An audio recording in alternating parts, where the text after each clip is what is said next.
So this is about notches and weirs. See this. We have one more topic. In the earlier morning, we talked about the flow measurement by using small orifices. Small orifices, and in fact, we discussed the hydraulic coefficients, coefficient of discharge, coefficient of velocity, coefficient of contraction. And we correlated them, CD is equal to CC into CV, and how to get those values theoretically and experimentally that we discussed. And in fact, the very same experiment you will conduct in the lab. And now this is the remaining topic from the third module, maybe which I missed out in between, the notches and weirs. And this is actually for flow measurement in open channels. So if you want to measure the flow through a canal or an artificial channel, then you can make use of this kind of measurement. See, but you can make use of notches and weirs. See, notches and weirs. See, notch and weir means, it's a small opening provided at the cross section of flow in a canal or a channel. So just like this, for that purpose only I have drawn this diagram. So here you can see a rectangular channel, and the liquid is flowing through this channel, and on a cross section we make an opening like this. See this? See, I am showing with the mouse this one, and an opening, a barrier provided in the flow, but that contains an opening, and that opening may have different shapes. And if that opening provided is not because of rectangular channel, because of the shape of the opening. See, the shape of the opening is a rectangular one. It is called a rectangular notch. And then it is also called weirs also, notches and weirs. See, notch and weir, essential difference is notch is actually a laboratory scale.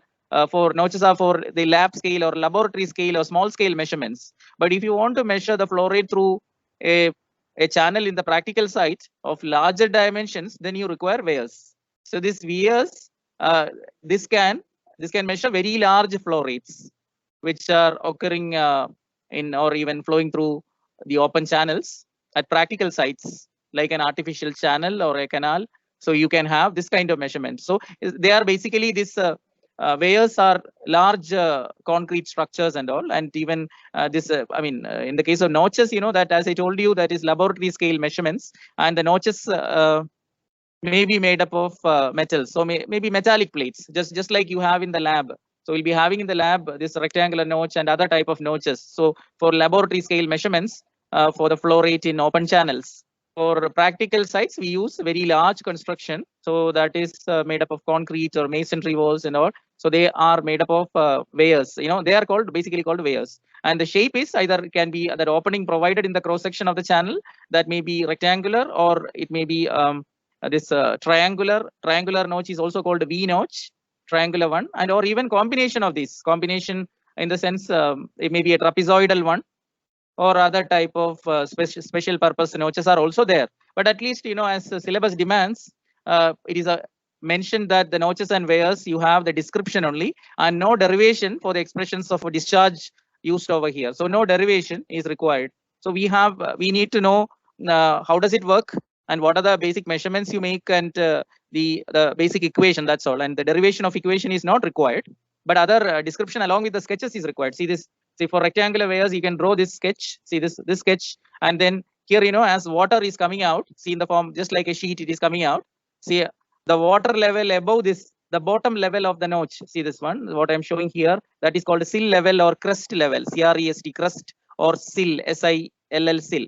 So sill level or crest level, and water the liquid height, above that when it flows out of the notch. When the liquid flows out of the notch, then the height of liquid above the sill level, that is called head over the notch. Remember the term, head over the notch, that is represented by capital H.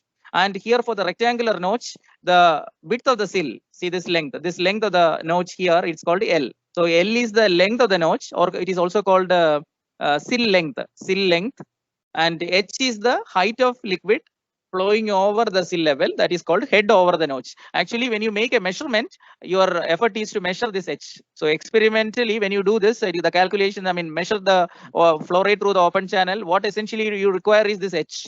So you have to, as per the flow rate, there will be a certain head over the notch H, and you then measure that.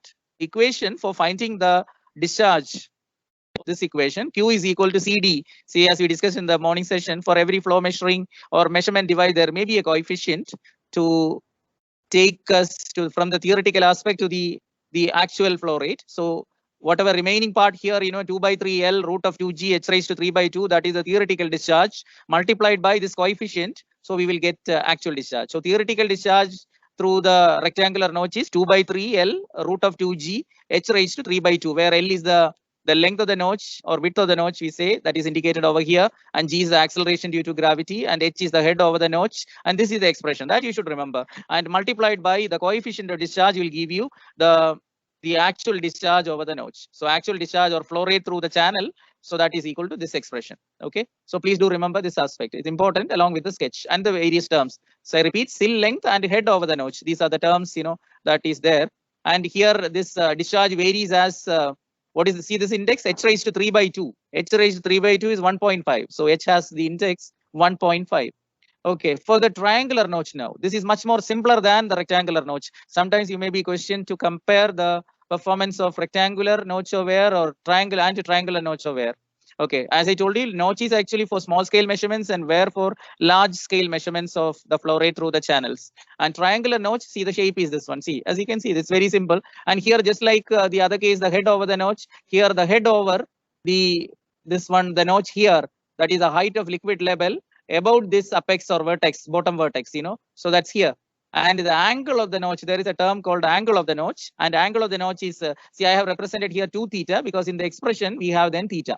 Since I have used notch angle as 2 theta, then in the expression for discharge over triangular notch, I have tan theta. So remember that aspect. So if 2 theta is given to be 90 degree, then theta is equal to 45.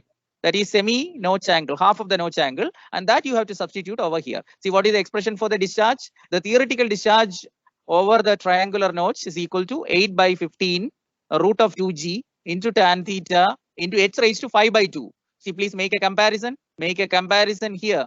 In the case of rectangular notch, you have 2 by 3 L root of 2G H raised to 3 by 2. That is the theoretical discharge. In the case of triangular notch, the discharge expression is 8 by 15 root of 2G. Then the tangent of half of the notch angle tan theta into H raised to 5 by 2. So remember the index is now 5 by 2, that is 2.5 instead of 1.5 in the case of rectangular notch. So in the case of triangular notch, it is also called V notch. The discharge Q is equal to CD into CD is a coefficient of discharge into 8 by 15 root of 2G into tan theta into H raised to 5 by 2. It's a very simple equation actually. If you remember this, then you may be able to calculate the discharge through these 2 types of notches. And regarding the comparison, actually there are other defects also like end contraction. So in actual practice, there may be the sheet of water or the layers of water that is coming out of the notch. So there may be the side contractions, and if you want to avoid that, then you may use triangular notch. So in the case of rectangular notch, there will be the defect is there will be end contractions. The water will not follow the edges of the vertical edges of the notch in the case of rectangular notches, and that phenomena is called, or that defect is called end contraction. So if you want to avoid end contraction, triangular notch is a better option. But again, triangular notch, the other features for smaller discharge, triangular notches are preferred. So this may be, sometimes this may be exam questions to compare these 2 types of notches. Rectangular notch is you have a defect called end contraction, and that is overcome in the case of triangular notch. And in the case of triangular notch, again, the advantage is that it is very good for small discharges.